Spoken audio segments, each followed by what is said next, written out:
அனைவருக்கும் வணக்கம். இன்னைக்கு இந்த பதிவு பார்த்தீங்க அப்படின்னா, ரொம்ப ரொம்ப முக்கியமான ஒரு பதிவுன்னு தாங்க சொல்லணும்.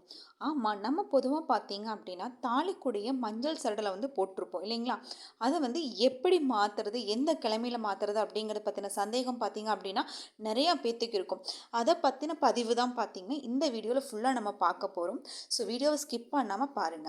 நம்ம தாலி கயித்த பார்த்தோம் அப்படின்னா, அடிக்கடி நம்ம எப்பவுமே மாத்தவே கூடாதுங்க.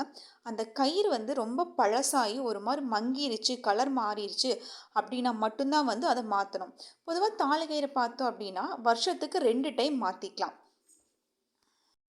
இப்படிப்பட்ட விசேஷமான இந்த தாலி கயிற்று பார்த்தீங்க அப்படின்னா, நம்ம திங்கள், செவ்வாய், வியாழக்கிழமை இந்த நாளில் மட்டும்தான் நம்ம தாலி கயிறை மாற்றணும்.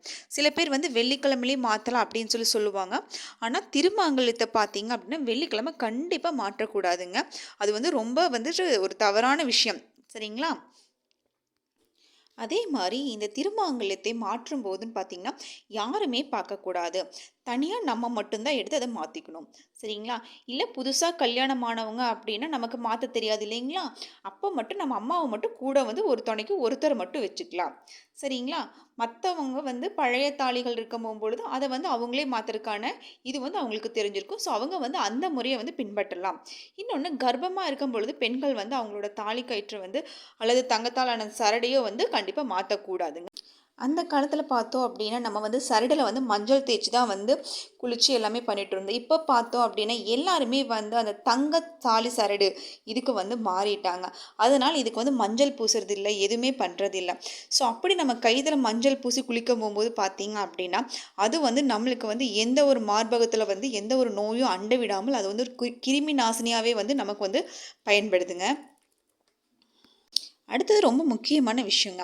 எல்லாருமே பொதுவாக பார்த்தீங்கன்னா நம்ம வரக்கூடிய ஆடி மாதம் 18ஆம் தேதி ஆடிப்பெருக்கு அன்று தான் பார்த்தீங்க அப்படின்னா எந்த விதமான நாள், நட்சத்திரம், கிழமை எதுவுமே பார்க்க வேண்டியதில்லை. தாலி கயிற்றை தாராளமாக மாற்றிக்கலாங்க. புதியதாக திருமணமானவர்கள் அப்படின்னு பார்த்தீங்கன்னா ஆடி 18 அன்று தாலியை மாற்றிக்கொள்வது அப்படிங்கிறது ரொம்ப ரொம்ப ரொம்ப ரொம்ப ரொம்பவுமே சிறப்பான ஒரு விஷயமா கருதப்படுது. அதாவது 16 திருதிகளை கொண்டது தான் ஒரு திருமாங்கல்ய கயிறு. சரிங்களா? இந்த திருமாங்க கயிறை பிரம்ம முகூர்த்தவன் அதிகாலை வேலையில் நம்ம மாற்றுறோம் அப்படின்னா இன்னுமே பார்த்திங்கன்னா ரொம்ப கூடுதல் சிறப்பு அப்படின்னே சொல்லலாம். அதாவது பெண்கள் காலையிலேயே எழுந்து குளிச்சுட்டு பூஜையெல்லாம் முடிச்சுட்டு கிழக்கு திசை நோக்கி அமர்ந்து தான் பார்த்தீங்க அப்படின்னா நம்மளோட கழுத்தில் இருக்கக்கூடிய அந்த பழைய தாலி கயிற்று கலற்றக்கூடாதுங்க. அந்த முடிச்சை மட்டும் அவிழ்த்து அதில் இருக்கிற குண்டுகளை மட்டும் எடுத்து, அதாவது நம்ம புதுசாக கோர்க்கறக்கு வச்சுருக்கிற தாலி கயிற்றில் கோர்த்துட்டு அதை கழுத்தில் போட்டதுக்கு அப்புறம் தான் நம்ம கழுத்தில் இருக்கக்கூடிய அந்த பழைய கயிற்றை எடுக்கணும். சரிங்களா? அந்த பழைய கயிற்றை பார்த்தீங்க அப்படின்னா வீட்டுக்கு அருகில் இருக்கக்கூடிய அந்த நீர்நிலைகள் எல்லாம் இருக்கும் இல்லைங்களா? குளம், கிணறு அந்த மாதிரி அந்த இடத்துல நம்ம போட்டுடலாம். சரிங்களா? அடுத்து திருமாங்கல்யத்தில் பார்த்தீங்க அப்படின்னா எல்லா குண்டுகளையுமே நீங்கள் கோர்த்துட்டீங்க அப்படின்னா அதுக்கப்புறம் நம்ம அந்த முடிச்சு போடுவோம் இல்லைங்களா? அந்த முடிச்சு பார்த்தீங்க அப்படின்னா நம்மளோட இடது நெஞ்சு பக்கத்தில் தான் இருக்கணும். அந்த முடிச்சானது பார்த்தீங்க அப்படின்னா இடது நெஞ்சு பக்கத்தில் தான் இருக்கணும். ஒரு பாத்திரத்தில் ஒரு மஞ்சள் நீரை கரைச்சி எடுத்து வச்சுக்கோங்க. இப்போ பார்த்தீங்க அப்படின்னா உங்கள் கழுத்தில் கட்டியிருக்கக்கூடிய அந்த திருமங்கல குண்டுகளை 7 அல்லது 9 முறை அதில் தேய்ச்சி நம்ம எடுக்கணும். அதுக்கு பின்னாடி தான் பார்த்தீங்க அப்படின்னா பூஜை அறையில் உள்ள அனைத்து தெய்வங்களையும் நம்ம வழிபாடு செஞ்சு திருமாங்கல்யத்திற்கும் குங்குமம் பொட்டு வைத்துக்கொள்ள வேண்டும். சரிங்களா? அடுத்து பொட்டு வைத்துக்கொள்ளும் போதும் பார்த்தீங்க அப்படின்னா நம்ம காயத்ரி மந்திரம் நமக்கு தெரிஞ்சிச்சுன்னா நம்ம காயத்ரி மந்திரம் படித்தோம் அப்படின்னா இன்னுமே கூடுதல் சிறப்பு. இது ஆடிப்பெருக்கன்றைக்கு மட்டும் கிடையாதுங்க.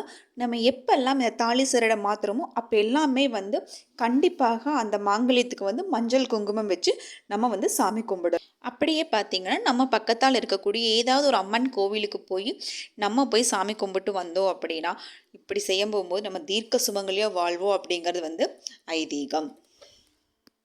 ஆடிப்பெருக்கன்று நம்ம செய்யக்கூடிய எந்த ஒரு செயல்களாக இருந்தாலும் பன்மடங்கு பெருகட்டும், அனைவருக்கும் அனைத்து செல்வ நலன்களும் பெருகட்டும் அப்படின்னு சொல்லிட்டு அடுத்து இன்னொரு பதிவில் நான் உங்களை சந்திக்கிறேன். வணக்கம்.